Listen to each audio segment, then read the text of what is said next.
ప్రభుపాద ఆయన 83 వయస్సులో అతి కొద్ది కాలంలో 10 ఏళ్ల లోపల భగవద్గీతని, కృష్ణ భక్తిని, కృష్ణ నామాన్ని ఏ విధంగా ఆయన ప్రపంచవ్యాప్తం చేశాడు. సో ఈరోజు మనం చదువుతుంది ప్రభుపాద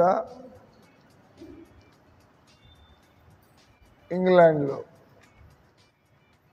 ఇంతకుముందు బ్రిటిష్ వాళ్ళు భారతదేశానికి వచ్చి ఇక్కడ అన్ని లూటీ చేసి వజ్రాలు, రత్నాలు, బంగారం, ఇంగ్లాండ్ చిన్న దేశం, దరిద్ర దేశం, కానీ వాళ్ళు వ్యాపారం పేరు మీద వచ్చి భారతదేశాన్ని అంతా కూడా కబ్జా చేసి అక్కడ వాళ్ళకి గాంధీ, నెహ్రూ లాంటి తొత్తులు దొరికి వాళ్ళు వీళ్ళ పనులు వీళ్ళు చేసుకుంటుంటే వాళ్ళు లూటీ చేస్తుంటే మొత్తం దేశం అంతా కూడా నష్టపోయింది. ఆ తర్వాత సర్దార్ వల్లభాయ్ పటేల్, ఆ తర్వాత సుభాష్ చంద్రబోస్, ఎంతోమంది ఎవరైనా కూడా తరిమేయాలంటే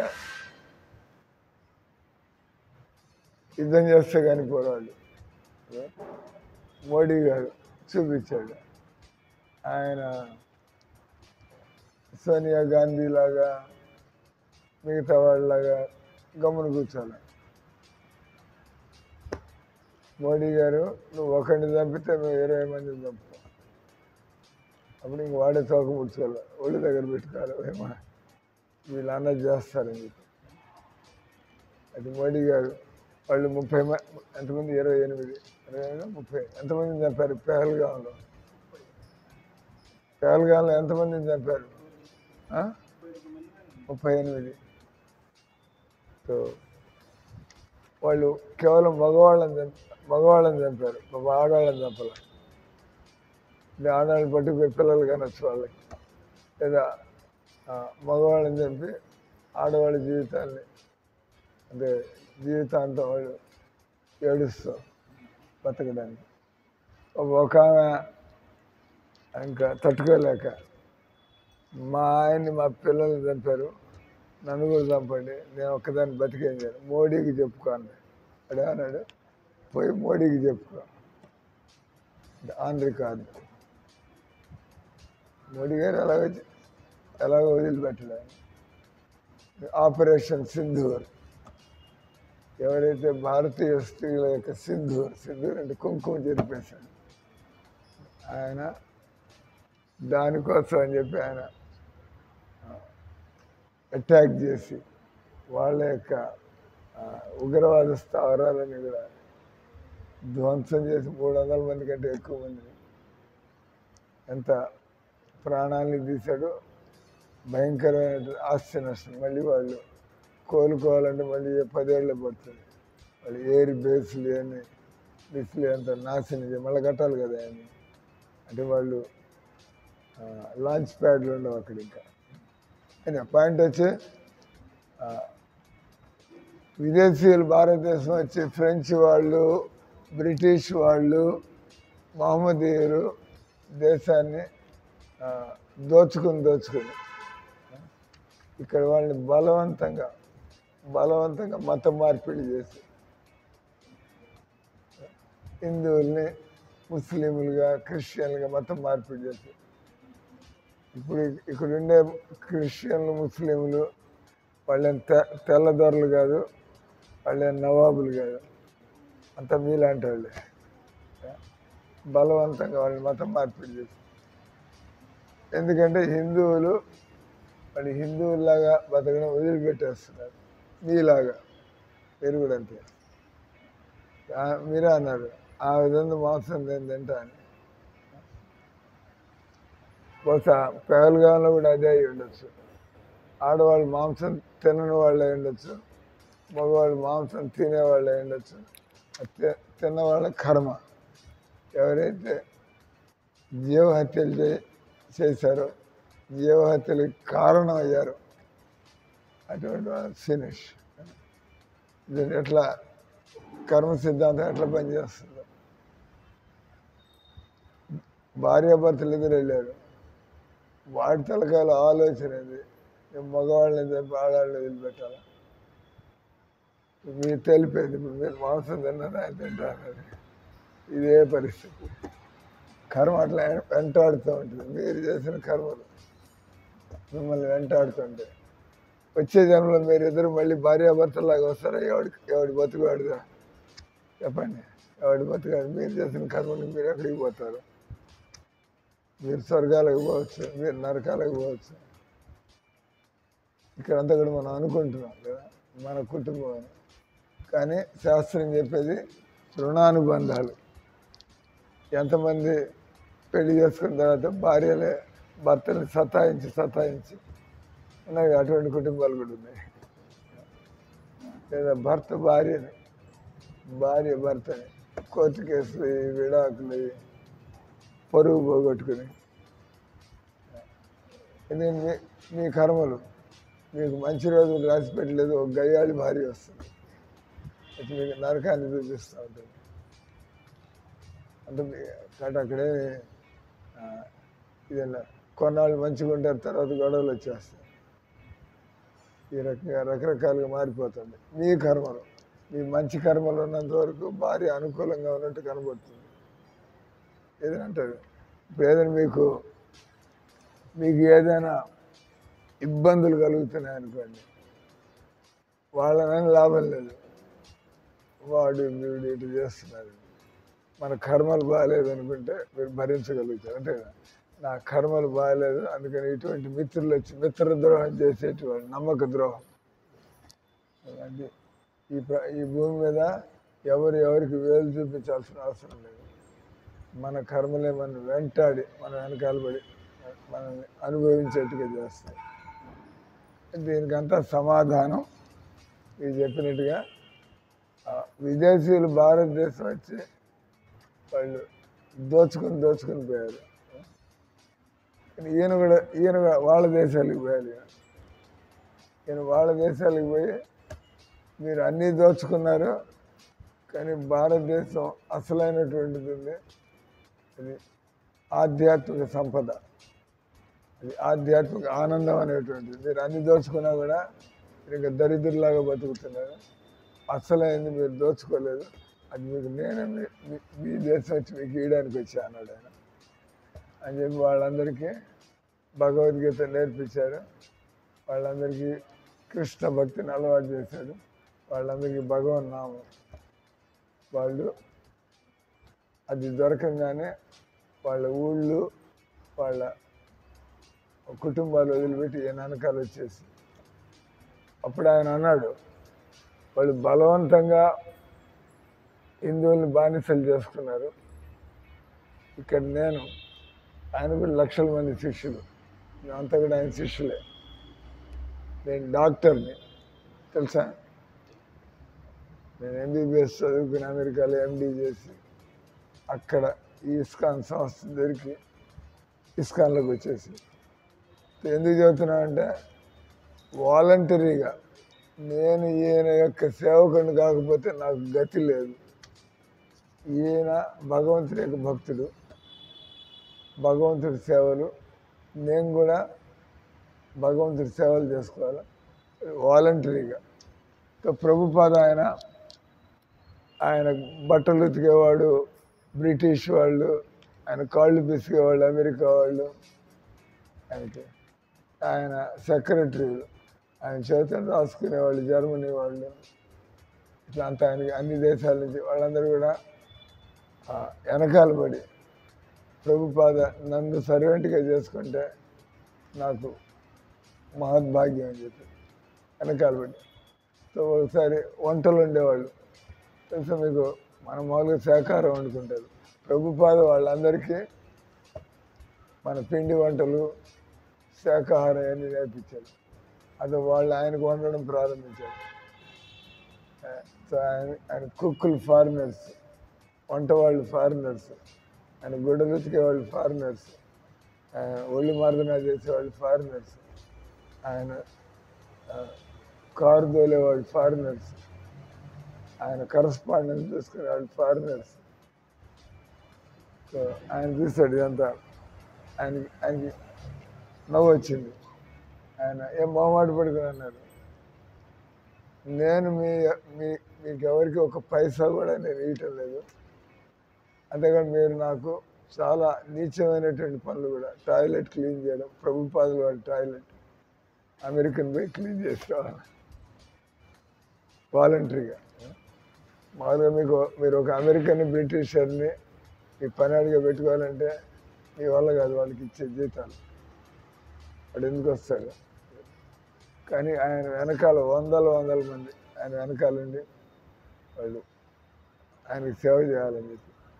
అప్పుడు ఒకసారి నవ్వుతూ ఆయన అన్నాడు, ఇది భారతదేశం యొక్క సంస్కృతి, మీ బతుకుల్ని నేను బాగు చేశాను కాబట్టి మీ బతుకుల్లో ఆనందం అంటే మిమ్మల్ని అడుగుతాం, మీరు మీ పిల్లలకి పెళ్ళిళ్ళు అయిపోయాయన్నారు, 2 పిల్లకాయలు పుట్టారన్నారు, ఇప్పుడు మీరు అన్నారు, మీరు ఇన్నేళ్ళు వచ్చి మనవాళ్ళు కూడా మీకు ఆనందం అంటే ఏంటో మీకు తెలుసా? ఆనందం అంటే ఏంటి, ఎలా దొరుకుతుంది చెప్పండి? ఆనందం అంటే ఏంటి, ఏం చేస్తే ఆనందం కలుగుతుంది?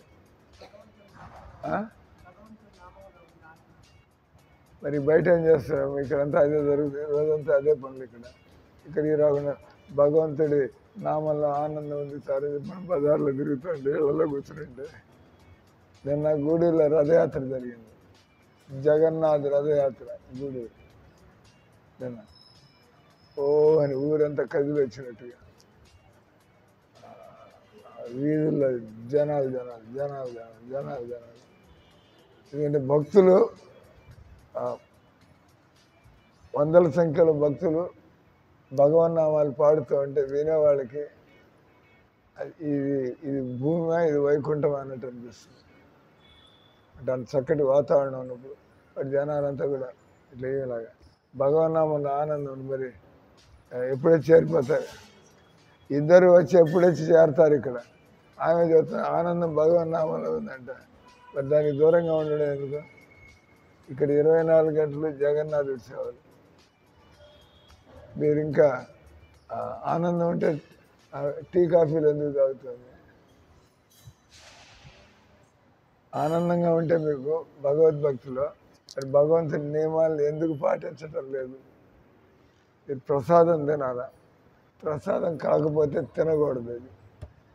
కానీ ఇద్దరు కూడా మీరు కొద్దిగా అతిగా పోతున్నారు మాంసాహారం, కానీ ఆమె కూడా ఏం సరిగ్గా ఏం తింటలే, టీ కాఫీలు తాగుతుంది, ఉల్లిపాయలు తింటుంది. మీరు ఇప్పుడు దాకా ఒక ముద్ద కూడా భగవంతుడి ప్రసాదం ఉంది, ఇక్కడ దొరికేదే మీకు, ఇక్కడ మీకు పెట్టేదే ప్రసాదం. ఎందుకంటే మీరు ఇంట్లో ఆ రకంగా తింటలేదు. ఎవరి కోసం వేస్తున్నారు ఉల్లిపాయలు? ఎవరి కోసం వేస్తున్నారు ఉల్లిపాయలు? ఎవరి కోసం? ఈయన కోసం, మీకోసం? మరి దేవుడి పేరు ఎందుకు ఎత్తున్నాడు? భగవన్నామంలో ఆనందం ఉంది కదా సార్. ఏదో వేగ్ తెలిసి తెలియకుండా జవాబులు. నిజంగా భగవంతుడి భక్తులు ఆనందం ఉంటే మీరు రోజు ఎన్ని గంటలు, అసలు మీ దేవుడు ఎవరు చెప్పండి? వీళ్ళందరూ నవ్వుతారు, పక్క నవ్వుతారు. మీ దేవుడు ఎవరు చెప్పండి? వీళ్ళందరూ నవ్వడానికి రెడీగా ఉన్నారు వీళ్ళంతా. మీ దేవుడు ఎవరు అంతా ఆలోచిస్తున్నారు. ప్రేమ, దేవుడు ఎవరు కూడా తెలియకపోతే ఇంక ప్రేమ ఏంది అక్కడ? భగవన్నామే అంత ఆలోచిస్తున్నారు.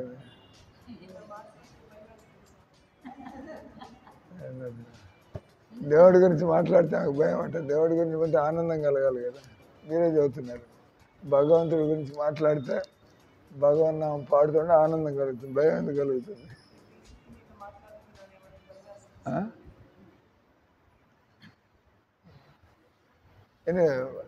మీతో ఒక 2 నిమిషాలు మాట్లాడంగానే తెలిసిపోయింది.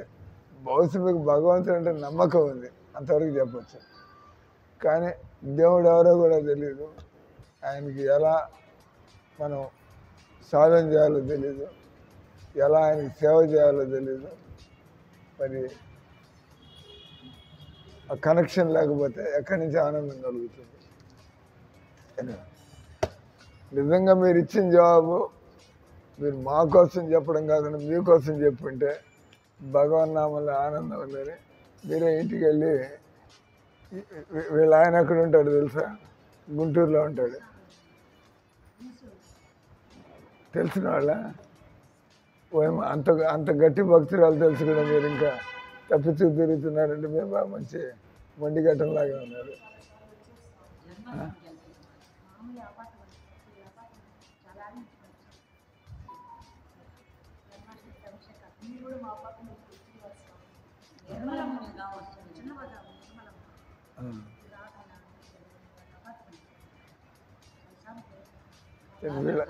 వీళ్ళందరూ ఎట్ట గట్టిగా భక్తి చేస్తున్నారు. ఆల్రైట్, టైం అవుతుంది, ఇంకొక 10 నిమిషాలు ఉంది. అంటే మీరేం చదువుకున్నారు? తెలుగు చదువుతాడు. ఆత్మ సాక్షాత్కార శాస్త్రం మీరు ఇంట్లో ఎలా భక్తి చేసుకోవాలో అడిగితే మీరు బయటపడిపోయినారు. భగవద్గీతలు చెప్పినట్టుగా మీరు ఇంట్లో భక్తి చేయట్లేదని ప్రశ్నలు అడిగితే, ప్రారంభకులకు కృష్ణ చైతన్య మార్గదర్శిని పుస్తకం ఉంది, మొత్తం తెలిసిపోతుంది. పూజ స్థలంలో ఏముండాలా, దేవుడి దగ్గర ముందు నిలబడి ఉదయం ఏం పాడాలా, సాయంత్రం ఏం పాడాలా, ఎందుకు నైవేద్యం ఎలా పెడతారు, తులసి ఏంది, ఏకాదశి ఏంది, అవన్నీ మీకు అర్థమైతే మీరు పట్టుదల వస్తుంది. ఇది కృష్ణుడి విగ్రహాలు ఉన్నాయండి.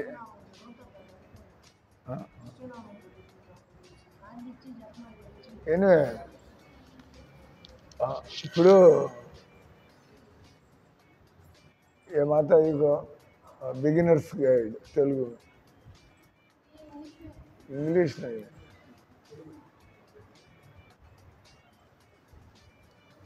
ఇప్పుడు డాక్టర్ దగ్గరికి ఎందుకు పోతాం? మన రోగం ఏందో మనకు అర్థం కావట్లేదు కాబట్టి. అంతే కదా, డాక్టర్ దగ్గరికి ఎందుకు పోతాం? ఏదో బాగాలేదు, ఏంటి దేనికి కారణం ఏంటి? ఆ రకంగా మీరు ఆధ్యాత్మికంగా ఆరోగ్యంగా ఉన్నారో లేదా ఎవరు చెబుతారు? గురువు గారు చెబుతారు. మీరు శారీరకంగా ఆరోగ్యంగా ఉన్నారో లేదా డాక్టర్ చెబుతాడు. సో గురువు గారు మీ ఆలోచనలు, మీ పద్ధతులు చూసి వీళ్ళకి సరైనటువంటి భక్తి వీళ్ళకి అర్థమైందా చేస్తున్నారు. మా పని అది. అంటే మిమ్మల్ని ఎందుకు ఇవన్నీ మాట్లాడుతుంది? మీరు ఆధ్యాత్మిక జీవితంలో మీరు ఎలిమెంటరీ క్లాస్లో ఉన్నారా, కేజీ క్లాస్లో ఉన్నారా, 1వ క్లాస్లో ఉన్నారా, 5వ క్లాస్లో ఉన్నారా, మీరు 10వ క్లాస్లో ఉన్నారా? ఏమనుకుంటున్నారు మీరు భక్తి మార్గంలో మీరు 5వ క్లాస్లో ఉన్నారా, 10వ క్లాస్లో ఉన్నారా, 12వ క్లాస్లో ఉన్నారా, డిగ్రీలో ఉన్నారా? నా అభిప్రాయంలో మీరు మాంసం తింటున్నారు కాబట్టి భక్తి ఎక్కడా లేదు. ఇంకా నెగిటివ్లో రాక్షసత్వం రేపు మాంసం ఎవరు తింటారు? రాక్షసులు తింటారు. కాబట్టి ఏందో మనకి తెలియదు. రెండోది మీ వరకు కేజీ అంటే ఏంది మాతది? కిండర్ గార్టెన్. కేజీ అంటే వెతుకుతున్నాను, నేర్చుకోవాలి, మంచిదే, నేర్చుకోవాలని ఉంది. కానీ కిండర్ గార్టెన్లో ఉంటే లాభమైంది. కిండర్ గార్టెన్ నుంచి ఫస్ట్ క్లాస్లోకి రావాలా, 5వ క్లాస్లోకి, 10వ క్లాస్లోకి, డిగ్రీలోకి. వీళ్ళంతా ఏం చేస్తున్నారు? వీళ్ళందరూ డిగ్రీలోకి వచ్చేసారు. వీళ్ళు పీజీ చేయడానికి తయారవుతున్నారు. పీజీ తర్వాత పిహెచ్డి, ఆ తర్వాత ఎవరికైనా కూడా చెప్పగలుగుతారు. అదే ఇంకొక 10 నిమిషాలు ఉంది. ఇక్కడ ప్రభుపాదుల వారి గురించి మీకు చెప్తున్నాం. ప్రభుపాద ఆయన బ్రిటిషర్లు మన దేశం వచ్చి తోక ముడుచుకొని పారిపోవాల్సి వచ్చింది, దేశాన్ని వదిలి. వాళ్ళ దేశంలోకి ప్రభుపాద గర్వంగా, ఎందుకంటే వాళ్ళని దోచుకోవడానికి ప్రభుపాద వాళ్ళకి ఇవ్వడానికి వెళ్ళాడు. కాబట్టి ఆయన ఎంతో గర్వంగా, ఎంతో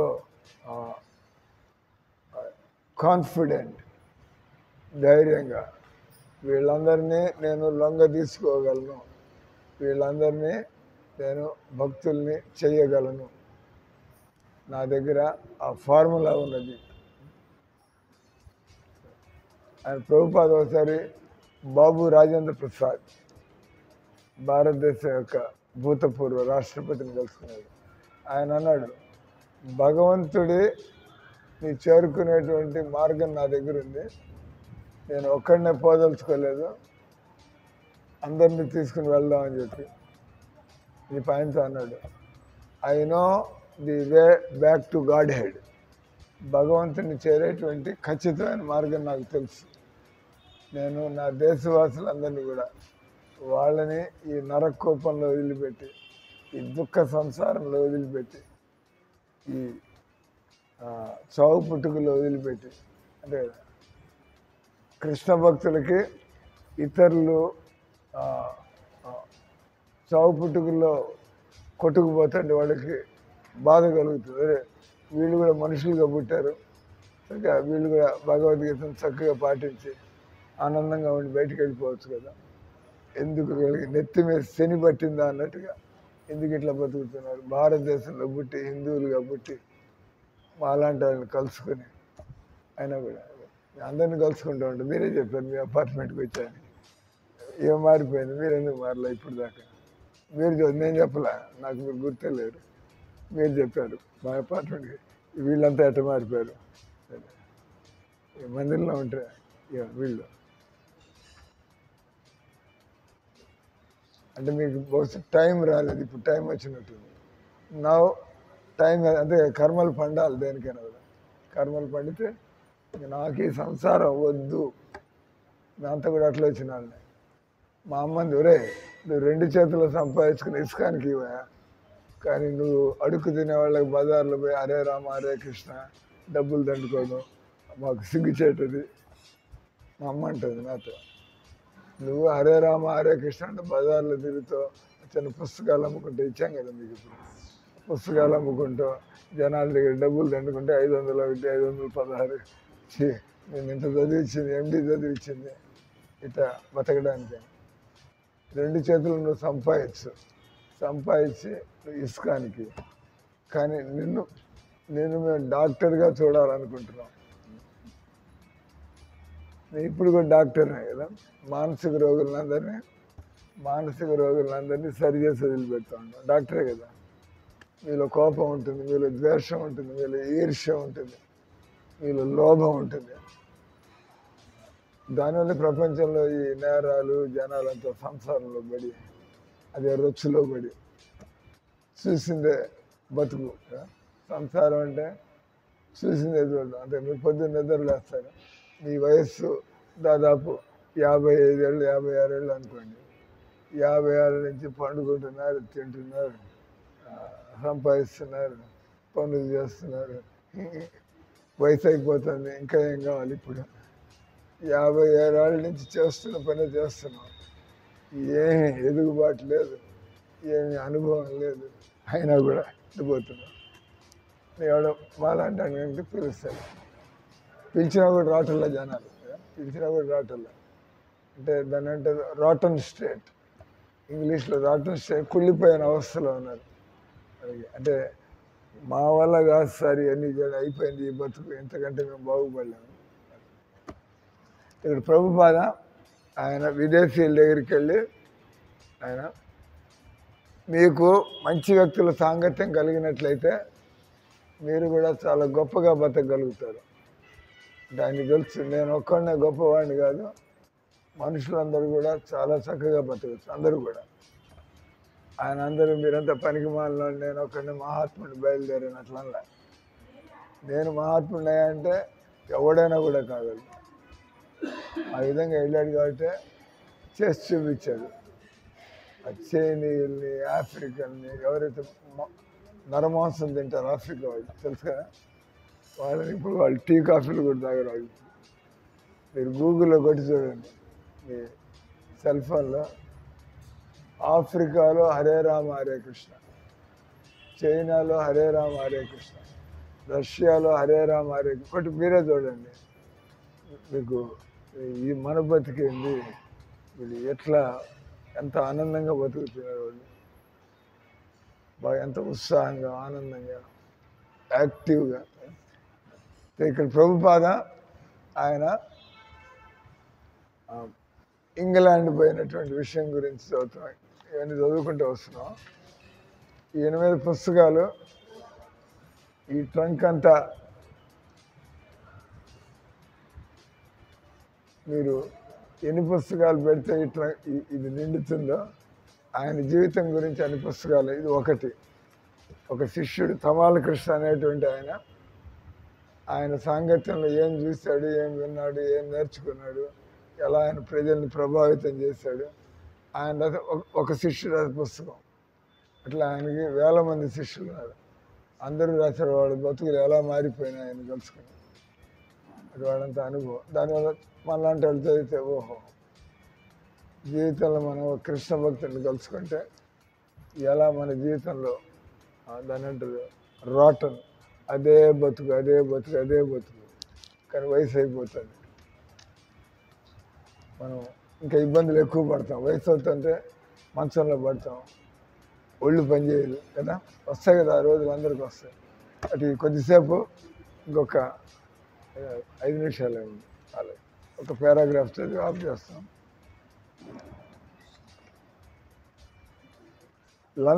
లండన్లో ఉండేటువంటి భక్తులు వాళ్ళు నాకు సలహా ఇచ్చారు ఎవరికి పుస్తకం రాసినానికి. ఈయన అమెరికాలో ఉన్నాడు ఈ భక్తుడు. లండన్లో ఉండే భక్తులు అంటే ఈయన లండన్ వస్తున్నాడు, ఈ తమాల కృష్ణ అని ఆయన పేరు మామూలుగా అమెరికా పేరు వేరు. ఆయన దీక్ష తీసుకున్న తర్వాత అన్ని కృష్ణుడి సంబంధంలో పేర్లు. డివోటీ లండన్లో ఉండే భక్తులు వాళ్ళు సలహా ఇచ్చారు, నువ్వు ఇంగ్లాండ్లోకి టూరిస్ట్ లాగా ఒక యాత్రికుడిలాగా రమ్మని చెప్పి. నేను క్యూలో నిలబడి నేను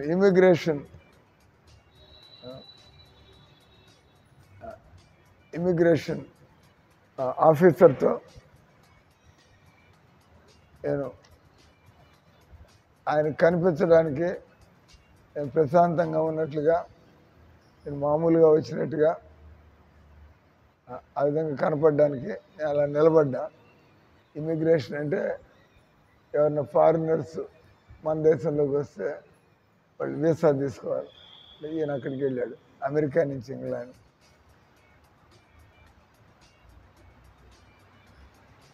నేను సూటు బూటు వేసుకుని ఉన్నాను అమెరికన్ కాబట్టి. తర్వాత టై కట్టుకుని ఉన్నా, అది నా గొంతు నొక్కుతున్నట్టుంది. నేను భక్తులు అయిన తర్వాత ఎన్ని తీసి బయట పారేశారు. మామూలుగా అందరూ అట్లా బతుకుతూ ఉంటారు. కానీ ఇప్పుడు ఆయన భక్తుల్లాగా కనిపించకుండా ఉండడానికి మామూలుగా అన్ని ఒక వ్యాపారస్తుల్లాగానో లేదా ఒక ప్రొఫెసర్ లాగానో అట్లా ఆయన అంటే ఆ టై ఆయన గొంతు నొక్కుతున్నట్టుగా అనిపిస్తాను.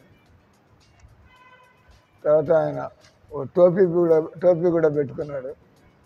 అంటే ఎందుకు ఇవన్నీ చేస్తున్నాడంటే వీళ్ళు నన్ను రానివ్వకుండా ఆపు చేయకుండా లోపలికి వెళ్తే నేను ప్రచారం చేయాలా ఆయన ఉద్దేశం.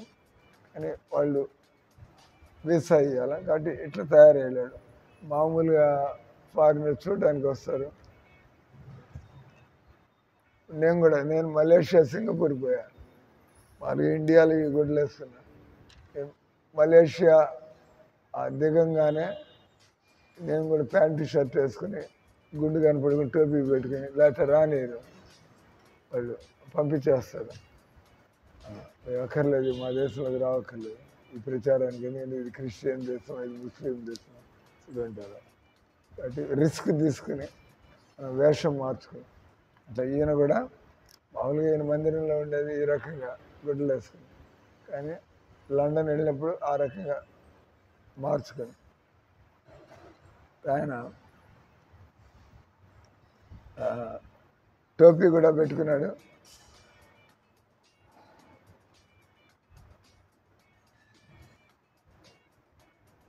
ఎందుకు పెట్టుకున్నాడంటే ఆయన పిలక గుండు కనపడకుండా ఉండడానికి టోపీ పెట్టుకున్నాడు. సో క్యూ మెల్లగా జరుగుతుంది. వచ్చిన వాళ్ళందరూ కూడా కొద్దిగా వాళ్ళ పాస్పోర్ట్లు ఇవన్నీ తనిఖీ చేస్తారు. నేను గుర్తుపెట్టుకున్నాను, నేను ఏమి ఆందోళన పడక్కర్లేదు, నన్ను లండన్లో రాణిస్తారా లేదా అని చెప్పి. తర్వాత మొత్తానికి నేను ఇమ్మిగ్రేషన్ అధికారి ముందుకి నా వంతు వచ్చింది ఆయన ముందు నిలబడ్డానికి. నేను ఆయన బల్ల దగ్గరికి వెళ్ళాను, నా పాస్పోర్ట్ ఇచ్చాను, తర్వాత నా ఎంట్రీ పర్మిట్ చూపించాను. ఆయన అడిగాడు, మీరు ఎన్నాళ్ళు ఉండదలుచుకున్నారు లండన్లో అని. మీకు లండన్లో ఏమన్నా ఖర్చుతో కొన్ని ప్రదేశాలు కదా అవన్నీ. వాళ్ళు వీడు వచ్చాడు, వీడి దగ్గర డబ్బులు ఉన్నాయా లేదా, ఇక్కడ వచ్చామని మళ్ళీ ఉద్యోగం చేసి ఇక్కడ ఉండిపోవాలనుకుంటాడు, అది డౌట్. అందుకని అడిగాడు, మీకు ఈ దేశంలో ఇంగ్లాండ్లో మీకు ఎవరన్నా ఫ్రెండ్స్ ఎవరన్నా ఉన్నారా, బంధువులు ఎవరన్నా ఉన్నారా, మీరు ఎవరి దగ్గర ఉండబోతున్నారు ఇక్కడి నుంచి లోపలికి వెళ్ళినప్పుడు దేశంలోకి వెళ్తే. ఈయన ఉన్నాడు, నిజానికి ఆయన ఫ్రెండ్స్ ఉన్నారు, అక్కడ భక్తులు ఉన్నారు. కానీ ఈయన ఏం చదువుతున్నాడు, నేను ఒక టూరిస్ట్ లాగా నేను ఇంగ్లాండ్ చూడడానికి వచ్చాను, నాకు 2 నెలలు నేను ఈ దేశంలో టూర్ చేయాలా, నాకు ఒక మిత్రుడు తెలుసు, ఆయన పేరు మైకల్ గ్రాంట్. సో అంటే ఆయనకి వేరే పేరు ఉంది, నా పేరు శ్రీనివాసు, ఇస్కాన్లో నన్ను సుఖదేవస్వామి అంటారు, గురువుగారు దీక్ష ఇచ్చినప్పుడు. ఇక్కడ ఆయన మైకల్ గ్రాంట్, ఆయన పేరు నిజంగా ముకుంద దాస్. ప్రభుపాద ఆయనకి పెట్టిన ఇంగ్లాండ్లో ఉండే ఆయన పేరు ముకుంద దాస్. కానీ ఆయన చెప్పాడు, నువ్వు వచ్చేప్పుడు ఈ పేర్లు చెప్పమాక, నువ్వు మా బ్రిటిష్ పేరు చెప్పి అని. మైకల్ గ్రాంట్ నా ఫ్రెండ్ ఉన్నాడు ఇక్కడ. సో ఇమిగ్రేషన్ ఆఫీసరు ఆయన నోట్స్ చేసుకుంటున్నాడు ఎన్ని పాయింట్స్. ఇప్పుడు అడిగింది, ఆ పక్కన నిలబడండి చెబుతా అన్నాడు. ఏంటి పక్కన నిలబడి, నేను నా లోపల ఆందోళన వ్యక్తం చేయకుండా, కనిపించకుండా, అంటే నేను రాణిస్తాడా రానిడా, గురువు గారి పని నేను చేయగలనా లేదా నేను లోపల, కానీ బయటికి మాత్రం టూరిస్ట్లో వచ్చాం అన్నట్టుగా. ఆయన అడిగిన ప్రశ్నలు సాధారణంగానే ఉన్నాయి, నేను వాటికి జవాబులు నేనేం తడువుకోకుండానే చెప్పాను. కానీ ఆయన నన్ను పక్కన నిలబడమని ఎందుకు అన్నాడు.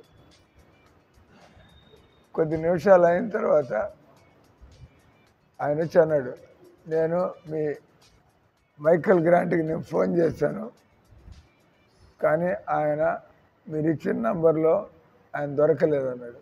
అంటే చెక్ చేసుకున్నాడు ఆయన ఆఫీసర్, నిజంగా మైకల్ గ్రాంట్ అని ఆయన ఉన్నాడా, ఆయనకి ఫోన్ నెంబర్ పనిచేస్తున్నాను. సో ఆయన ఇంకా గట్టిగా మాట్లాడుతున్నాడు. ఆయన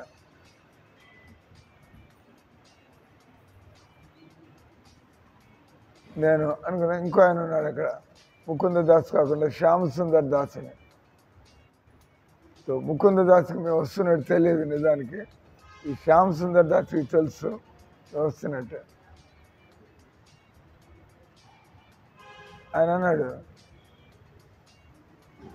మీరు ఎందుకు వస్తున్నది, ఆయన వేరే కారణం చెప్పారు, మీరు టూరిస్ట్ అంటున్నారు, పాప వాళ్ళకి తెలియదు అని విషయం చెప్పేశాడు. ఆయన ఇక్కడ భగవద్గీత ప్రచారానికి వస్తాయి, ఈయనేమో నేను టూరిస్టులో తిరగడానికి వచ్చాను అని పట్టేసుకున్నాడు. ఎందుకు అంటే మీరు అబద్ధం చెబుతున్నట్టు.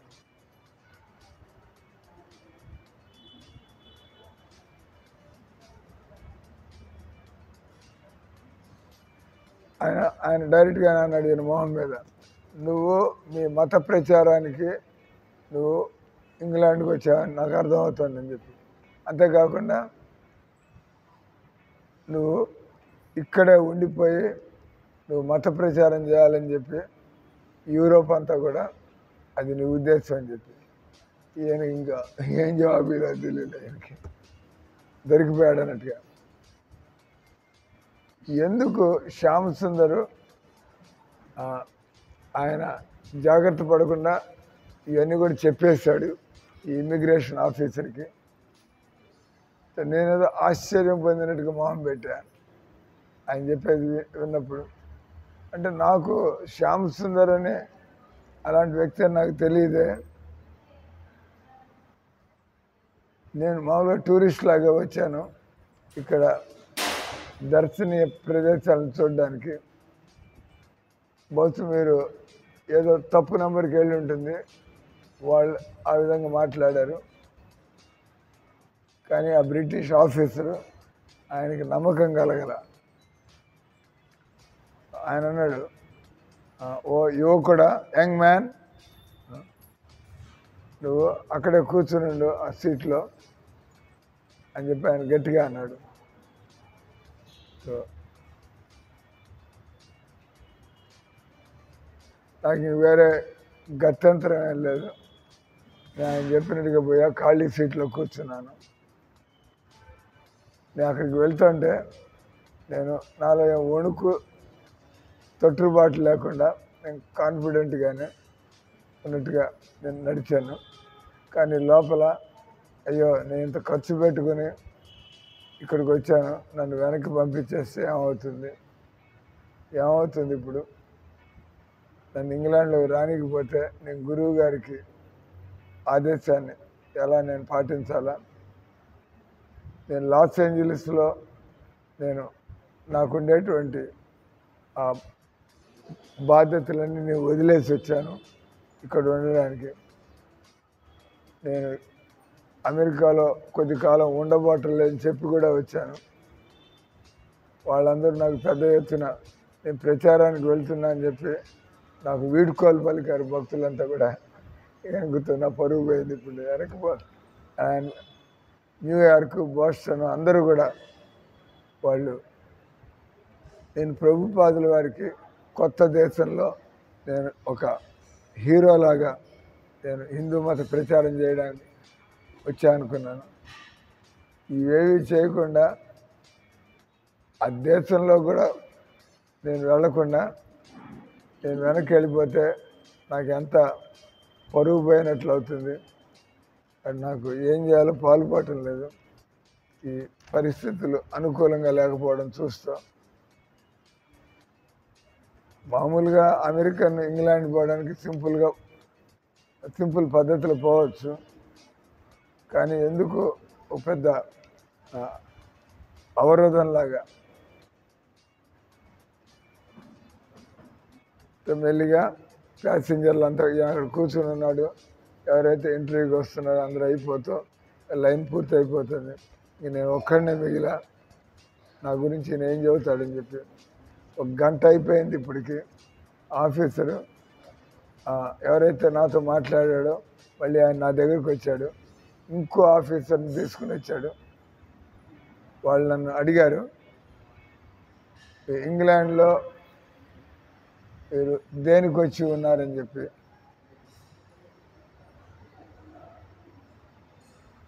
అంటే వాళ్ళు నా గురించి కొద్దిగా ఇంకా లోతుగా తెలుసుకోవాలని నాతో మాట్లాడుతున్నారు. నేను ఏం ఉద్యోగం చేసేవాడిని, ఎక్కడ ఉండేవాడిని, ఇవన్నీ అడుగుతున్నాను నన్ను. సడన్గా ఆఫీసరు నా టై, తర్వాత నా టై వెనకాల ఉన్నటువంటి తులసి మాల అది చూశాడు. ఇవేంటన్నాడు. ఇవ్వటే టై కట్టుకుని కనపడకుండా పెట్టుకుంటే ఆయన చూశాడు. ఆయన టైని అట్లా చేసి, ఏంటి నువ్వు వేసుకున్నాను అడిగాడు. ఏంటి ఆయన గట్టిగానే అడిగాడు. ఆయన నన్ను ఒక దోషిలాగా చూస్తున్నటువంటి కళ్ళతో నేను దోషిని కాదన్నట్టుగా చూడడానికి ప్రయత్నం చేస్తాను నేనున్నాను. కాబట్టి ఇంకా నేను నా యొక్క ఉద్దేశాన్ని నాకు పొజిషన్ ఇంకా దాచదలుచుకోలేదు. నేను ఒప్పుకున్నాను, నేను ఒక కృష్ణ భక్తుడిని అని చెప్పి. నేను లండన్కి వచ్చింది నా గురువు గారి ప్రచారంలో నేను సహాయం చేయడానికి వచ్చానని చెప్పి ఈ కృష్ణ భక్తిని నేను లండన్లో ప్రచారం చేయడానికి వచ్చాను. ఇంక నేను ఏమి దాచకుండా కవరప్ చేయకుండా వాళ్ళు అడిగిన ప్రశ్న తిన్నగానే జవాబు ఇదలుచుకున్నాను. ఈ ఆఫీసర్లు విన్నారు, ఇంతకుముందు నేను మాట్లాడింది ఇప్పుడు మాట్లాడింది. మళ్ళా ఈయన బ్యాగేజీ ఆ ట్యాగులు వాళ్ళు తీసుకొని నువ్వు ఇక్కడే ఉండి అని చెప్పి ఆ బ్యాగ్ అంటే కదా మన బ్యాగ్ తీసుకో దానికి సంబంధించి అది తీసుకుని వాళ్ళు వెళ్ళిపోయారు అక్కడి నుంచి వెళ్ళి. అప్పుడు ఈయనకు అనిపించింది ఎట్లా అయింది ఏదో అయింది, నేను భక్తుల్లాగా కనిపించడం మేలని చెప్పి నేను ప్రభుపాదకి నేను ప్రార్థన చేసుకుంటున్నాను. ప్రభుపాదే కదా నన్ను పిలిచింది, నన్ను వదిలిపెడితే వెంటనే నేను ప్రభుపాదుల వారిని చేరుకుని ఉండేవాడిని. అటు ప్రభుపాదుల వారిని నేను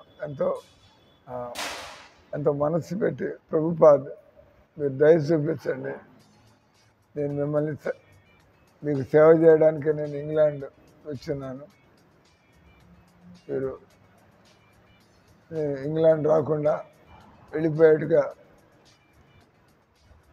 అయ్యాడు చూడండి. నేను తప్పకుండా ఇంగ్లాండ్లో మిమ్మల్ని కలుసుకోవాలా. నేను అమెరికా నుంచి లండన్ ఇంత పెద్ద ఇన్ని గంటలు ప్రయాణం చేస్తే నేను బాగా అలసిపోయి కూడా ఉన్నాను.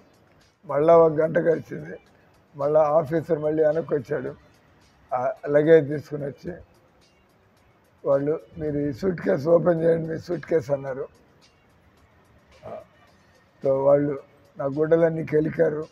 నా సూట్ కేసులో ఉండే సామాను, దానిలో నా జపమాల ఇట్లాంటిది జపమాల బయటికి తీశారు. భగవద్గీత మన హిందూ గ్రంథం దాన్ని బయటికి తీశారు. తర్వాత మిగతా భక్తికి సంబంధించిన ఫోటోలు ఇవన్నీ.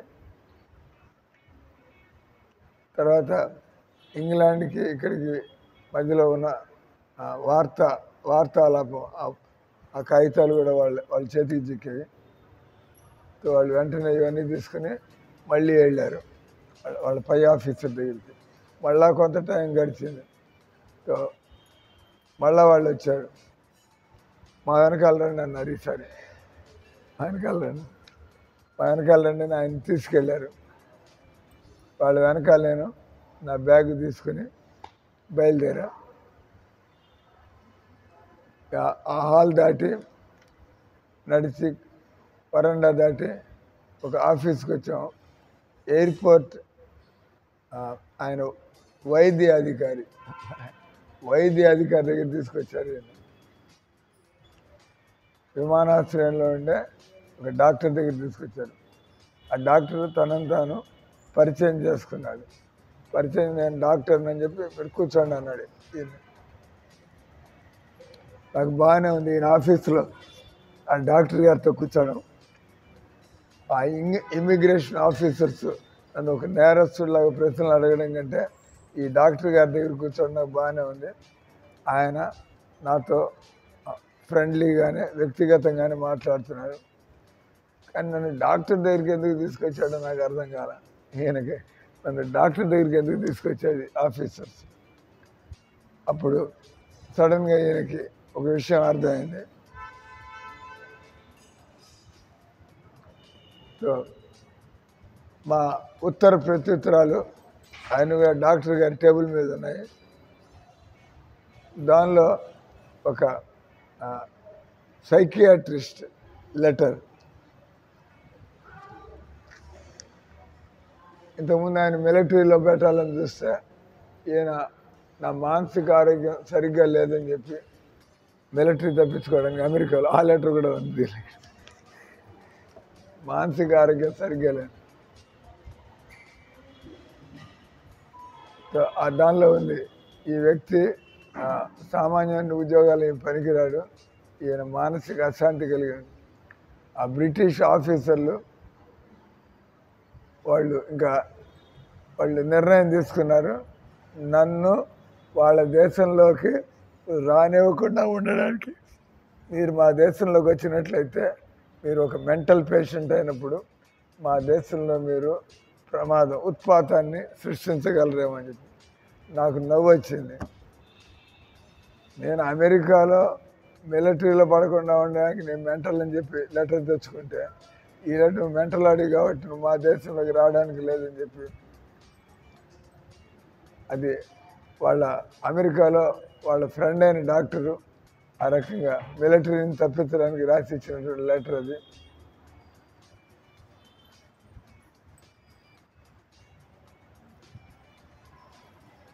ఈ ఉత్తరం ఇప్పుడు నాకు సహాయం రాకుండా చేస్తుంది.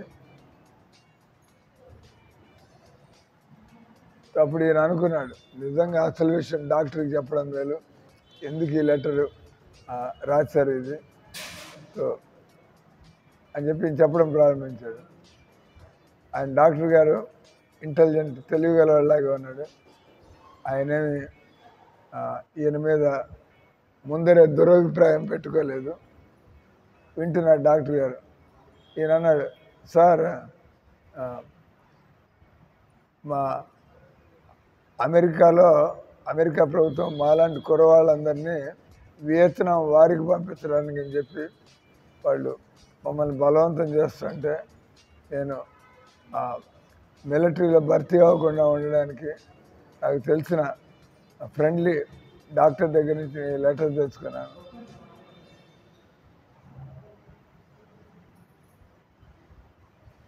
నేను తెలుసు, బ్రిటన్ వాళ్ళు అమెరికా వియత్నాం వాళ్ళు ఒప్పుకోరు అంటే ఈ విషయం చెప్పేస్తే నాకు అనుకూలంగా ఉండదు. ఆయన అన్నాడు, నేను అసలు మామూలుగా నేను సాధారణమైనటువంటి వ్యక్తిని, మీరు నాతో మాట్లాడుతూ ఉంటే తప్పకుండా మీకు తెలుస్తుంది నేను చక్కటి తెలివిగల కుర్రాడిని అని చెప్పి నేను ఇంగ్లాండ్కి నేను నిజానికి ఇంగ్లాండ్లో వ్యక్తులకి చక్కటి భగవద్గీత విషయాలు చెప్పి మీ సమాజానికి సేవ చేయడానికి వచ్చాను. ఇది ఇంగ్లాండ్లో వాళ్ళందరూ కూడా వాళ్ళు మా ఆలోచనలు విన్నట్టయితే వాళ్ళు కూడా చక్కగా బాగుపడతారు. నేను టూరిస్ట్గా వస్తున్నా అని చెప్పి దానిలో ఆయన ఇచ్చిన కాగితంలో ఉంది. ఈ బ్రిటిష్ డాక్టరు ఆయనకు అర్థం కాల. తర్వాత మళ్ళీ ఎన్నో ప్రశ్నలు, మీ నమ్మకాలు ఏంటి, మీరు మత ప్రచారం అంటే ఏం చేస్తారు మీరు ఇక్కడ. కొద్దిసేపు మాట్లాడడంలో ఆయనకి నమ్మకం కలిగింది, నేను ఒక ప్రమాదకరమైన వ్యక్తిని కాదని. ఆయన వెంటనే ఆ ఇమ్మిగ్రేషన్ అఫీషియల్కి రికమెండ్ చేశాడు, ఈ వ్యక్తి యొక్క మానసిక స్వభావం అది మన దేశంలో అది హానికరమేం కాదని చెప్పి, కాబట్టి ఆయన్ని దేశంలోకి ఇంగ్లాండ్లోకి వెళ్ళనీయమని చెప్పి డాక్టర్ గారు ఆయన దాని మీద కామెంట్స్ రాశాడు. తర్వాత ఆయన నవ్వాడు, నేను నా తలకాయ ఊపాను. అది ఆయన గుడ్ లక్, నువ్వు ఇంకా ఇంగ్లాండ్లోకి నువ్వు ప్రవేశించావు, నీకు మంచి జరగాలని చెప్పి. కొద్ది నిమిషాల్లో నేను మళ్ళీ ఇమ్మిగ్రేషన్ డెస్క్ దగ్గరికి వచ్చా. ఈసారి ఆఫీసర్లు తొందరగా నా పాస్పోర్ట్ మీద స్టాంపులు వేసి ఎంట్రీ వీసా ఇచ్చి వాళ్ళు నవ్వారు, మీరు ఇంగ్లాండ్లో మీరు చక్కటి టైం మీకు దొరుకుతుందని మేము ఆశిస్తున్నాం అని చెప్పి ఇక్కడికి ఆపు చేద్దాం. శ్రీల ప్రభుపాదికి ఇంట్రెస్టింగ్గా ఉందా, చదువుతారు ఈ జీవితం గురించి.